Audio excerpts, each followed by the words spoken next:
Without further ado, I'd like to introduce our speaker today, Spencer Harpe. Spencer is Associate Professor in the Department of Pharmacy Practice at Midwestern, not too far from here. He has a bachelor's and a PharmD from the University of Mississippi and grew up in Mississippi. He has a PhD in pharmacy administration in health outcomes research from Ohio State University. Before you went to Midwestern, did you work? You worked in Virginia, was it? Virginia. Yeah, Virginia Commonwealth. And he's well published. We've read some of his papers in pharmacoepi.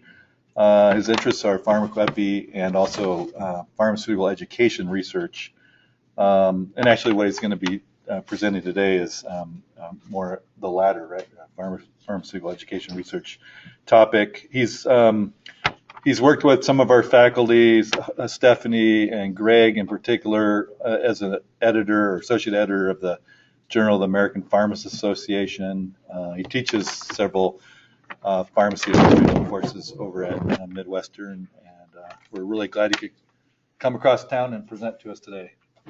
And I think we have everything set up. So now this room is it's a little bit hard to hear sometimes, so you got to speak. And this microphone is not amplifying your voice at all. It's just secretly recording stuff. And there are people who are phoned in who are listening and watching your slides, and they can ask questions, and it's really strange. Did I speak from that? Yeah, exactly. Okay, thank you, everybody. I'm a wanderer, so this is going to be hard. So I came terribly far away, as you can imagine, all the way from Forest Park. But again, thank you. This is going to be educational researchy. You'll have to have me back, and maybe I'll talk about outcomes in pharmacoepi. So yes, this is a pun. If you haven't figured it, we'll get there in a second. Hold on. So just to overview what we're going to talk about. Brief history on statistics education. There are some recommendations for how to teach statistics. We'll highlight those. I'm going to get into the PharmD statistics course that I designed or kind of redesigned more appropriately. And then there was a course evaluation piece, how we evaluated those changes that we did. That's the kind of scholarship piece. And then I want to discuss from a practical standpoint some of the challenges that we encountered, and then where I've taken the course since I left VCU. So full disclosure, this is not what I'm doing now at Midwestern. This is what I did in my last job. It took a lot of my time, so that's why I'm talking about it. So first, a brief history of statistics education. Stats education is not new, obviously. It really kind of took off in the early 20s and 30s. There were a couple of big textbooks published. Fisher, that guy behind the test, he had a big book that came out. But again, at that time, it was really focused on field work. So people who were doing statistics work out in the field, helping people design experiments, and conduct analyses. If you fast forward to the 60s, that's when statistics started to move from this kind of almost a vocational approach. This was your job. It moved into the general academic curriculum. So that whole idea of, oh my God, I got to take Stats 101, that was kind of where it started. But there, the heavy focus is on probability. We've all been through it. We've all bashed our heads against the wall. There's an urn. What's the probability that you draw a purple bead? Oh no. But again, it was heavily focused on probability. That idea stuck for a long time. It's still there. Scoot forward a little bit into the late 60s and 70s. That was where Tukey, yes, the same Tukey guy, kind of started to propose this idea of exploratory data analysis, which I know it can get a bad name, phishing, whatnot, but he really kind of proposed that idea that you can use statistics in an exploratory fashion. It doesn't have to be very experimental. It could be more, hey, what's out there? And that's also where computers started to come into the forefront in terms of analysis. So it wasn't until the late 70s until you got to the kind of modern idea of an introductory stats course that we see now, that many of us took in school, that our students have to take, sophomore year in college before they come to pharmacy school. Part of what kind of spurred that on was there's about 3 or 4 books that were developed to accompany these introductory stats courses, and they're ones that we still use. Friedman, Pisani, and Purvis, Pagano and Gavreau, those books kind of came to be in the late 70s. So some challenges. Keeping in mind where statistics education came from and how it grew, originally the stats courses were for people who wanted to do stats. That's what they were going to do in life. This wasn't for, I got to take a general elective credit, check. So as the stats courses moved kind of into that core required course, student motivation is different. Student preparation is different. If you're talking about a stats course for somebody who wants to do it, they've had the mathematical background. They have that intrinsic motivation to really learn it. When you move to, oh crap, I got to take stats. I hate math, right? That's a very different student mindset. Class size, we deal with that in pharmacy education. How do you effectively teach statistics to 150, 200, 250 students at once? It's challenging. Technology, there's good and bad, right? On the one hand, technology helps us do analyses in a more efficient standpoint. The bad side is, if anybody can work a mouse, they can do statistics without really knowing how to do statistics, right? And then there's differences in training between us as the teachers and the students. For people, I'm going to say this, like me, who had a lot of statistics in school, you get excited by these things. Yes, I'm a nerd, no bones about it. But students don't share that nerdiness, right? So what I want them to get and what they want to get, very different. Yeah. So you end up with this general mindset. Students, right? It's not really that different for us, right? So, there are ways that we can work around this. I will say that I was very excited when I found this picture because it has no hypotheses on it. Yay. So it's an uphill battle for both students and faculty. In this era of evidence-based practice, that's not limited to medicine. Evidence-based practice is a big deal in education too. And if you think about the different education kind of sub-buckets, chemistry has been very big on finding ways to improve chemistry education. Math has kind of done the same thing. Statistics is working toward that. They want to have ways to not have statistics be a bad word and let it be something that people want to take. So there are some recommendations out there. There are really two big ones. The Cobb report, which is released in '92, it wasn't quite so formal. It was kind of a guy just writing, but he said some good things. Emphasize statistical thinking, focus on data and concepts, less on theory. Don't try to make statistics a recipe book. That should sound familiar. And then foster active learning. I'll mention the last one. That was kind of a big deal in '92, because if you think about active learning in higher education, that was kind of being pushed later. So he was kind of at the forefront of his time. Then this other big one is the GAISE project, which I'll go into briefly. So the GAISE project stands for Guidelines for Assessment and Instructions in Statistics Education, because if you have a catchy acronym, you're 75% of the way there to being a star. So it was a program that was sponsored by the American Statistical Association. They dedicated money and support and time for these people to look at ways to teach statistics in the best way. And I want to make sure that you understand this was not just instruction. They focused on assessment too. In their knowledge and wisdom, they said, the two are kind of inextricably linked. You have to look at instruction and assessment simultaneously. And the statistics community actually has a very big track record in assessment. They have a whole meeting that's nothing about statistics education and assessment. And they're in fun places like Denmark. So the work that these people did, they were divided into two groups. There was pre-K through 12, so primary and secondary education. And then there was a higher education, a college group that worked on the college report. If you look at all into statistics educational literature, Joan Garfield, who chaired the college report, she's a big name. She's a nice lady. She's at Minnesota. But she's done a lot with things like statistics attitudes, statistical learning, and assessment, and what you really need to be a good citizen from a statistical standpoint. And really that was the focus of these GAISE reports. from being a good citizen, what are the skills that you need to be a good citizen from a quantitative reasoning, statistical literacy standpoint? Understanding what those are, how do we teach those in the best way to students? Okay. And this is actually a good point of the year to talk about it, because we have polls coming out every 5 minutes. We have election results. So it's a good time to talk about quantitative reasoning, and a lot of their recommendations kind of target that.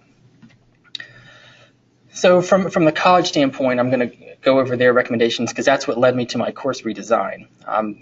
They really wanted students to become statistically educated. How's that for tautology? The focus of statistical education is to make students statistically educated. But they wanted to focus on statistical literacy, which is just knowing the terminology, and recognizing terms and definitions, and statistical reasoning skills, which is also sometimes called statistical thinking. So how do you solve problems using statistics, right? So to put it back in that kind of election framework, statistical literacy is, I know what margin of error means. Statistical reasoning is, Bernie's at 49, Hillary's at 48, it's plus or minus 3. Is Bernie really ahead? No, because within the plus or minus. So they're closely related, but they're kind of different concepts. And the report also went on to say that the goal of statistics education and how we teach really shouldn't matter on the level of the student. Whether they're a statistics consumer or a statistics producer, we can really think about teaching them in the same way. To put this in like a chemistry standpoint, from a chemistry education framework, what you teach in chemistry and how you teach is probably going to be the same, whether it's that general chemistry for non-majors versus chemistry for majors, right? The depth may be different, but the general framework and the general principles for how to best teach it is really the same. Yeah. So the recommendations, you can read them. I'm going to talk about these 4. I'm not going to talk about the active learning. We are all comfortable with that, hopefully. And I'm not going to talk about the assessment piece because, again, that's something that in pharmacy education we've dealt with a lot recently. So I'm going to kind of leave those on their own. So the first one, statistical literacy and statistical thinking. That should be the foundation of all of our statistical education efforts. That's our focus. That's what we want to do.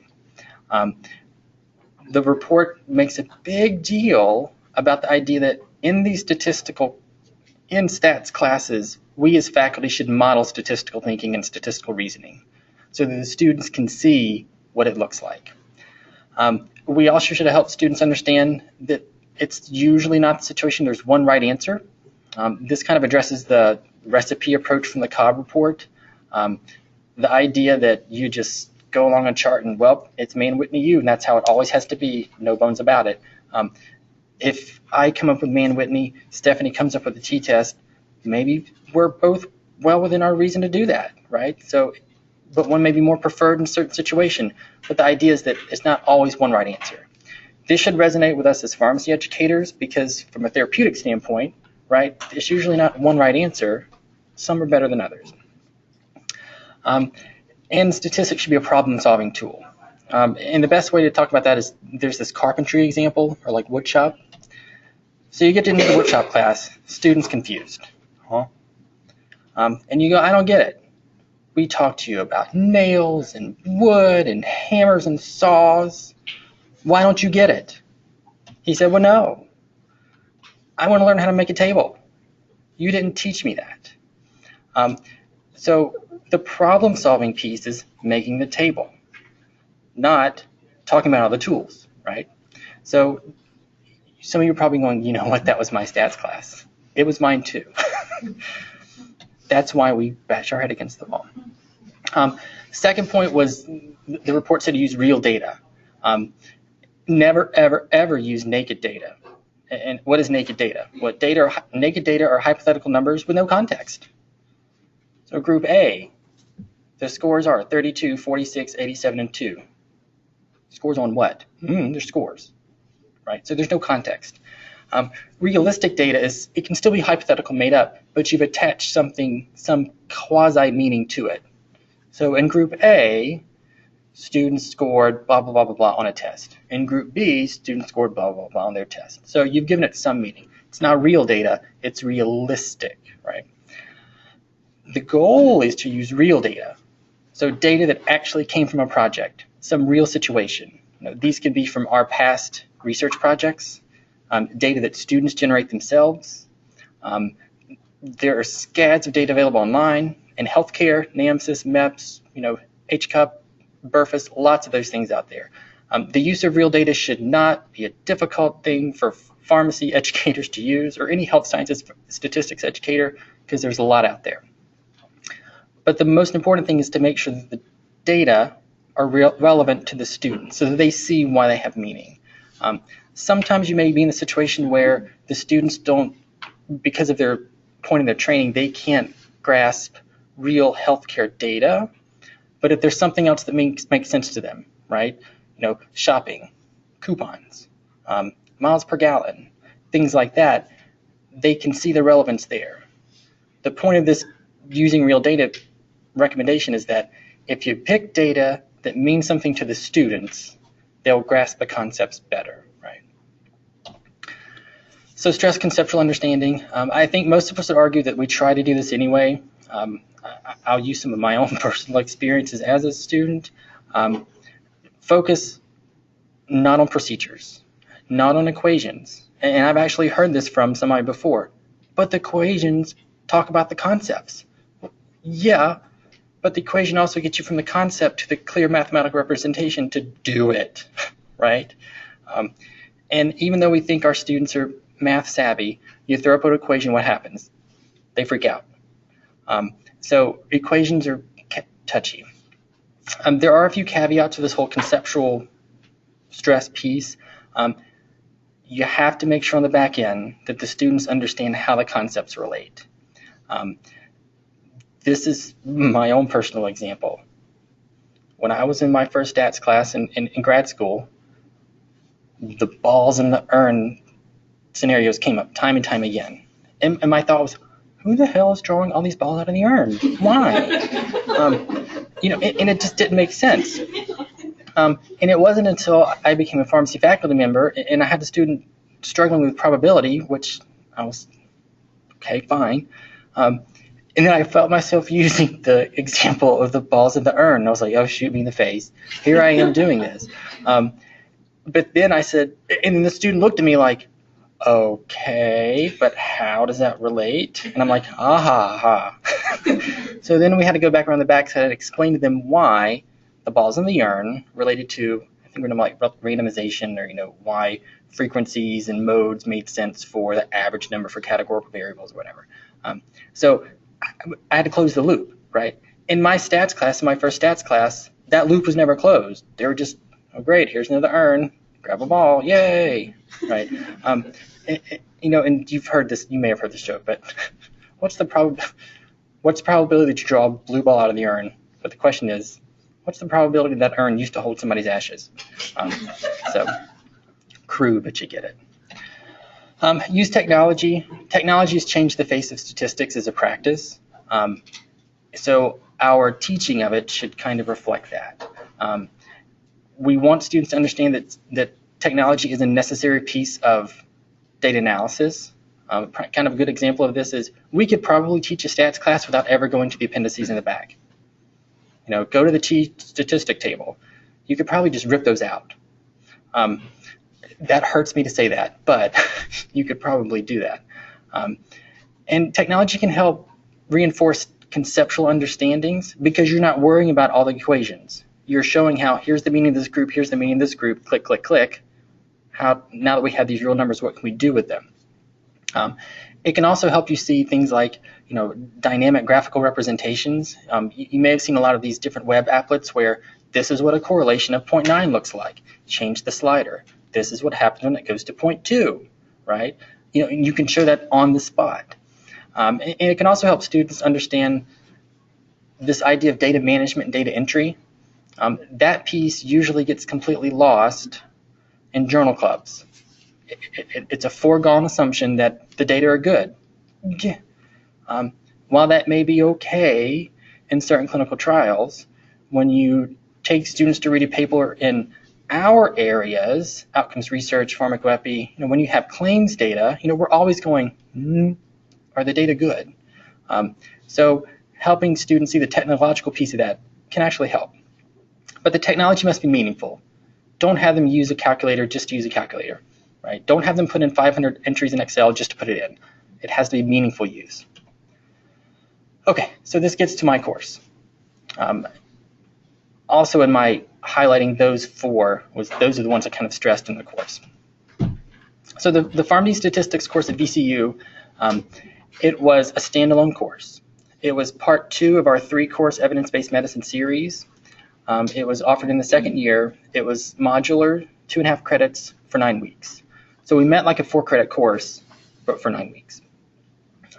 There was a research methods piece, but also statistics. It was mostly statistics. Now, I had previously done a lot of work in the course to get it where I wanted it to be. I did a lot of learner-centered teaching, optional assignments, things like that. But still, the focus was on application, understanding what a t-test is, understanding when chi-square is appropriate. There was no doing of statistics. That's fairly standard. So when I redesigned the course after I learned about GAISE, I tried to take those into consideration when I redid the course. Now, thankfully, from the active learning standpoint and like the assessments to improve learning, I had already done that. That was already built into the course from my previous redesign. The big piece was the data analysis project. I went from students understanding what a t-test was to doing a t-test. From thinking about when you might choose chi-square over ANOVA to making that decision and running the analysis. That was, as you can imagine, a bit of a big sell, not only for students, but for faculty. Yes, so I understand. So there was no calculation of the t-test, so the data analysis was through the process. Right. I did later have kind of an equation sheet so that they could see this is what a t-test means, but we never calculated it ourselves. We let the machine do it. So for the data analysis project, this was kind of the core oomph of the course. So students were in groups from another course. We just used the groups. They randomly selected a topic area. We had 4 topic areas, complementary and alternative medicine, health IT, pharmacy services, and interprofessional health care. So those were 4 things that pretty much they could think of something to do in there. It was appropriate for their place in the curriculum. So it wasn't therapeutics heavy because they were second year. So they hadn't really got into therapeutics yet. But there were things that they've been introduced to so they could at least come up with questions. So each group came up with 1 research question. We had to stress 1 research question, 1 clear research question. We did discuss with them in class what a good research question is. We used the finer criteria so they could think about, okay, it needs to be. Then for those research questions, they had to come up with 5 to 7 questions. And these are questions that were appropriate for their classmates to respond to. So some of them had a great research question, but we're like, well, can your classmates respond to that? Okay, go back and change your research question or modify it. So we had criteria for the questions for the surveys. So they had to check all these boxes, 1 factor knowledge based, 1 opinion based. 1 question might check multiple boxes. That was fine, but you had to have 5 to 7 questions. Okay. So there wasn't a whole lot of faculty involvement, too much faculty involvement on the research question piece, other than just kind of some general guidance. On the question, we actually had a lot of input on the research question piece because we wanted them to have clear questions that they could answer using the data. On the individual survey items, we were a little more loose. We made sure that their questions were sufficient so that they could answer their research question. But if there was 1 item that were like, that's going to be a bad item, we might make some recommendations to them. But there was also learning to be found in letting them use a bad question so that they could see what it's like when you get crappy data back, right? So some students experienced that, some didn't. But we made sure that students had at least 1 really good item that they could use for their data analysis. So once they wrote their questions, my co-teacher and I compiled them all into the 4 groups, to the 4 topic areas. Students were assigned to respond to 2 different topic areas. That way we knew that every group had at least 70 responses. And that was for points in the class, so if you didn't do it, you lost points, so everybody did it. Each individual survey for the topic area is between 70 and 120 questions. I know 120 sounds like a lot, but that was the CAM area, and there were a lot of, which of the following have you used? So it wasn't a lot of heavy questions, it was just, I've used green tea, I've used echinacea, so they were just checks. They used SPSS to do data analysis. SPSS because it was, as they laughed at me, clickety-click, you can use it. It was freely available to the students. And they just had to sign it and accept the license agreement. And then they submitted a formal report for grading. That was their major class activity other than exams. I know this is really small, but I wanted to get across to you that I made sure when the students were presented with this project that they understood why they were doing it. So, I get in here how it can be a challenge to really understand the meaning of statistics that you see in papers if you haven't really done it before. You can critique the heck out of a paper and say that's a bad analysis to do. Okay, have you ever done it? No. Do you know what's involved with that? No. Well, here, maybe if you do it, you'll have a better understanding of it. So I wanted them to understand where I was coming from with this project. And because data were being collected, I had this IRB disclaimer. They all had to do IRB training for another class, but I also made it clear that these were not research projects because the data could not leave the classroom. If I left myself a back door, if a group was really excited, they liked what they found, we would work with them to get IRB approval and pursue it further if they wanted to. So the course changes. Made a change to the course. The faculty side of me said, I need a publication out of this. Let's evaluate it. So the primary objective was to look at, did the GAISE implementation improve student learning and student self-efficacy? Secondary objectives, I just want to look at students' perceptions of the activity, mainly the data analysis activity, because that was such a big piece of it and it required a lot of work. And then to look at some of the differences between the various implementations of the GAISE, recommendations. So from a study design standpoint, using Shadish and Cook's terminology, it was a cohort control group with a pretest design. This is not cohort like EPI, slightly different. You'll see here there are actually 3 versions. There was a pre-class and then 2 post-classes. So in 2010, that was the baseline measure. In 2011, that was the initial class with the GAISE recommendations. There's a slight modification to what we did, and we did the same thing again in 2012. So that's why this says X sub M, because there was a teeny tiny modification. So our main outcome measures, there's statistical knowledge, statistical self-efficacy, and then perceptions. And I'll go through these briefly. So statistical knowledge, there's an instrument that's floating around out there. It's not new. It's maybe not the best, but it was there. So we used it. We had to modify it a little bit for our course just to make sure that the terminology was appropriate.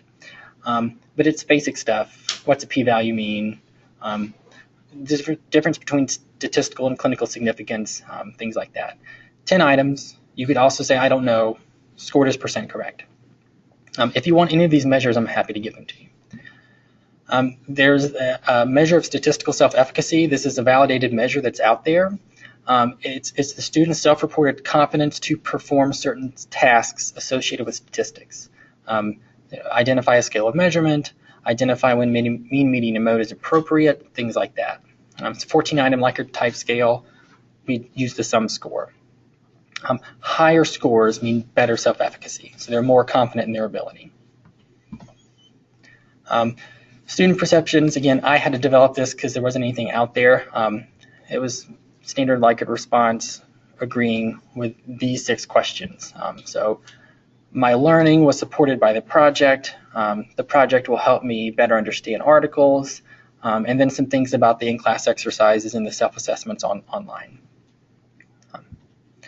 So in terms of the study periods, just to make sure that we have this down, so 2010 was before I made any GAISE changes. It was the standard learning-centered course that I'd done for 4 years at that point. For 2011, that was when I first made the GAISE implementation. We kept a lot of that learning-centered stuff, but we added in the data collection, the data analysis project. There, students developed their surveys, collected data, and analyzed. In 2012, based on our experience for 2011, we eased off the data collection. We just gave them data, gave them a research question, and had them analyze it. Okay. So they're still doing the data analysis, they're just not collecting data. So analysis, our kind of first pass was looking at non-GAISE versus GAISE collectively.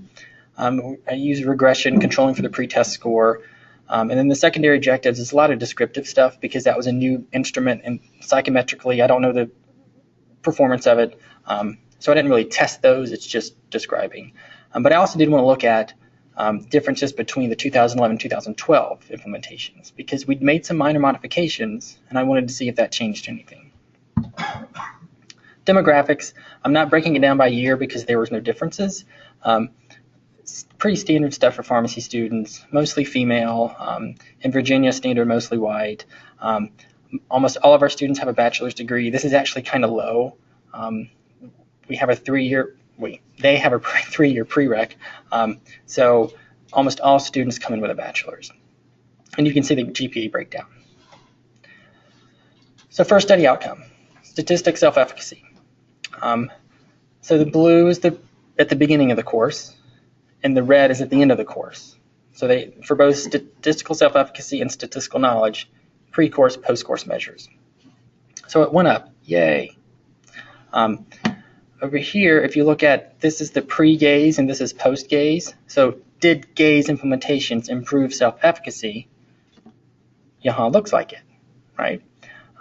If we look at two separately, the first GAISE versus baseline, it improved. Second GAISE versus baseline, it improved. If I look at the differences in self-efficacy for the two different GAISE implementations, there wasn't a statistically significant difference. And you can see this here. The post-course self-efficacy was 66.3 in 2011, 66.5 in 2012. But there's about a 6-point jump compared to the pre-GAISE implementation of the course. So basically, after doing these data analysis projects, or in courses where students are doing these data analysis projects, it looks like they come out with higher statistical self-efficacy, possibly because they've engaged in the process. Right? So knowledge, sorry about this, Stata was not being my friend. So this is the fun one. Now, there were two ways to report these numbers. I could have thrown out the I don't knows, or I could have counted the I don't knows as wrong. I've used the throwing out the I don't knows because if you use the I don't knows as wrong, these become like 30% pretest. It still tells an important story, but I'm keeping it for this right now for you. So if you look at the pre-GAISE, there's really no change in statistical knowledge over the course of the class. That was hard to stomach. I spent 9 weeks with these lovelies. Learning.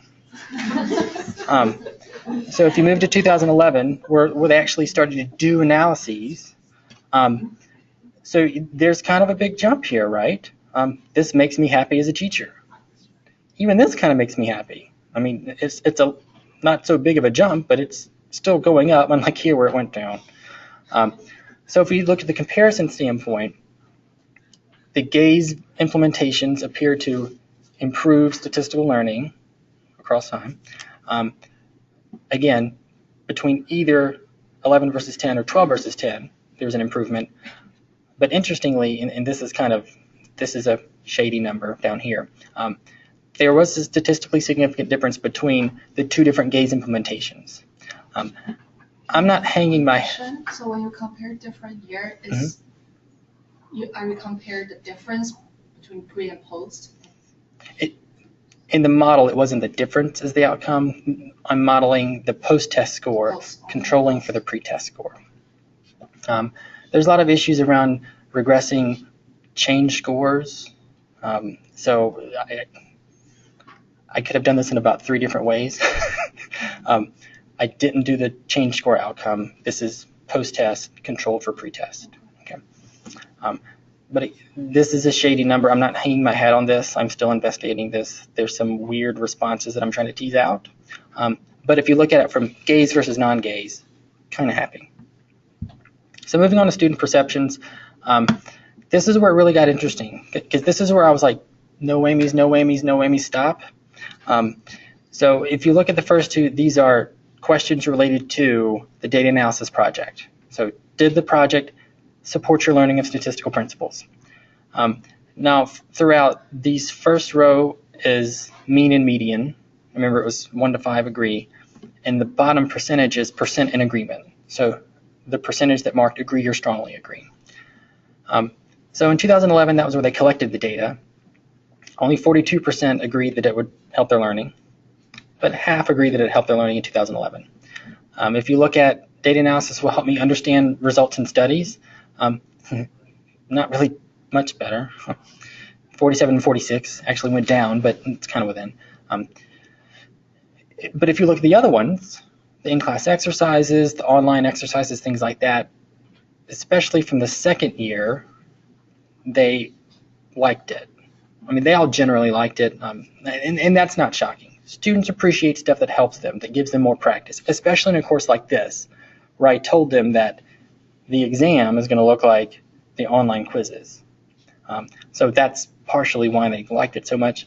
But again, from my standpoint, in terms of evaluating the course changes, those outcome measures were good, but these two are kind of get to, so tell me how you feel about it.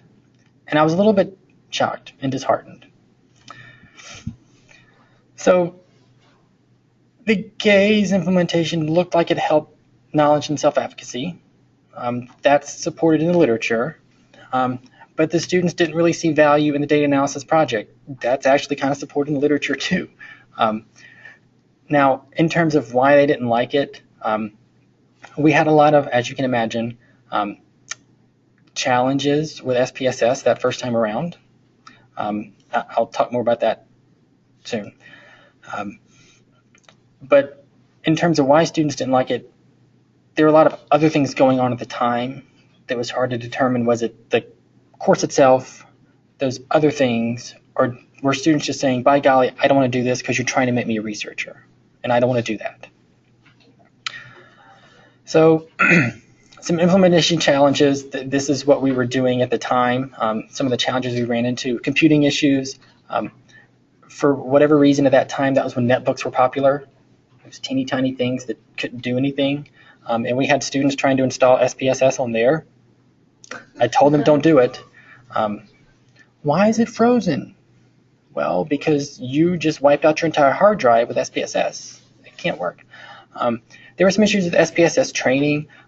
We created a lot of handouts with screenshots of how to click and go through it.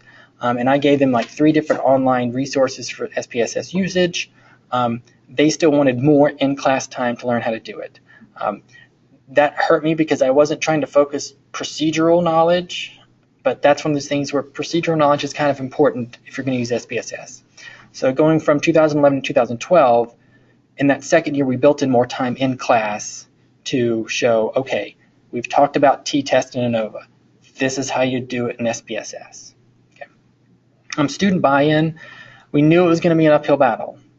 It was still an uphill battle. After the first year, students really didn't like the analysis exercise, didn't see the value in it, even though I had that rationale clearly stated. So the second year, we tried to start the course with saying, we know you don't want to be researchers. That's not what we're here to do. Part of what we want you to understand is that this tool set that you're learning is going to be the same tool set you use in practice if you develop some new service, right? Because you're all excited, you all want to develop new things, save patient lives. You're going to go to your manager and say, hey, I got this great idea, can I do it? They're going to say, yeah. 6 months later, they're going to say, show that it was worthwhile. This skill set is going to help you answer those questions. A few more bought into that, still an uphill battle. There were the ever-present group dynamic issues. So-and-so doesn't work. They won't let me do anything. Well, you're a big boy, you're a big girl. I'm not your mom. I'm not your dad. Work it out. And then there are faculty workload issues. There were 2 of us teaching the course. There were many papers to grade for this. Even just, the weekly, I have questions, my SPSS won't give me anything, my p-values are blank, why, right? So doing that back and forth. Even things like, how do I recode data? Did you look at the handout? So there's lots of kind of outside of class stuff that we had to do, which I'm not complaining. I don't think we realized it was going to be that much up front. You see, you have good grad students, I'm sure, like ours. Do they have a role in the course? We had one TA. He was a PhD student in outcomes research. The challenge was he was helping us mainly with course logistics because he was getting ready for his oral comps. So we were trying to hold back and protect him a little bit. So he managed all the Blackboard quizzes, all that stuff. So if there was like, oh, my grade won't show, go see Tim. So we tried to keep the other stuff just for us and not bog them down. So, but that was certainly something we wanted to do. Just use them more. So fast forward to now. What am I doing now? Well, I've spoken to my colleagues back at VCU. The person who took over the course, she's about to pick it back up to what we were doing. She liked the idea of having them do the analysis. We're going to talk for next year to see if there's a way to kind of trim it down because she's the only person teaching it, not two people teaching it. So at Midwestern, I kind of carried forth my experience at VCU in the stats course, and I developed a PharmD elective, statistical applications in pharmacy research, and it expands on the evidence-based medicine course that they get in their first year. Now, this was in the back of my mind to create. I certainly didn't expect to do it my first year, or I guess in my second year, but a group of students came to me and said, oh my gosh, can you create a stats course? We'd like it. Well, I can't say no to that, right? So I created one. But I was very clear on that. The course is going to be you doing data analysis. We're not going to rehash everything in EVM. We're not going to sit here and talk about journal clubs. There may be journals involved, but it's going to be you doing data analysis. I'm like, okay. About half believed me. The other half did not. I thought we were going to review evidence-based medicine. I told you. I've done it twice now. So I've done it twice. I did it this past fall again. Kind of the same thing, but a little bit different. Since it's a small group, I think I had 11 the first year and 16 the second year in Midwestern. We're not collecting data. We're not using them to collect data. The first year, I just used data sets that I had. I gave them the research question. I gave them, the snippet of data and said, go forth and be fruitful. The second year, I said, you know what? This is an opportunity to help other people. So I talked to some of my faculty colleagues who I knew had projects going on, but they were just sitting on data. I said, wouldn't it be nice if you had some kind of guided munchkins to crunch for you? One jumped at it. The other one said, oh my gosh, if you came to me in October, I could do this. So she's in the queue for next year. So the way it worked is I had the faculty member come in and explain the project to the students. Explain, the research objectives and the measurements and everything.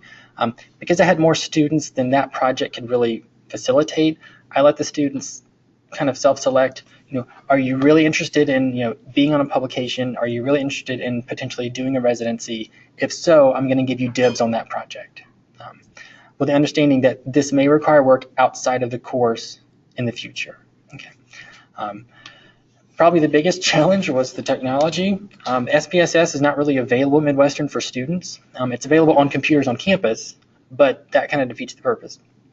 So I said, let's move beyond SPSS. There are freely available tools that they could use from now and forevermore. So I introduced them to R and R Commander. Had some friends at other schools that said I was completely and totally insane for doing that. But if you've used R Commander, it's menu driven like SPSS, so I was able to guide them through that. I created like 140-page notes set for them that I I didn't realize that till the end. I'm like, holy crap. But screenshots, how to work through things. But part of it is to help them see this is how you do it, but this is how you think through to potentially choose one from the other. So we kind of did some of it in class and some of it on their own. The challenges there, a lot of them were Mac-based, because at Midwestern they gave students MacBooks. R doesn't always jive with Mac in some situations, so there's that piece, getting it up and running. But we made it through it. There are the challenges of them not believing me that, oh yeah, you have to do this, that you're going to be doing this versus you're going to just teach me about t-test again. But we're working through it. So I kind of tipped over this. There are evidence-based standards for teaching statistics. They're not terribly burdensome. I did it. It was fun for me. I think enough of the students had that kind of aha moment that it was great. I got a warm fuzzy out of it. That's what really matters. So that's really all I have. Thank you for inviting me. And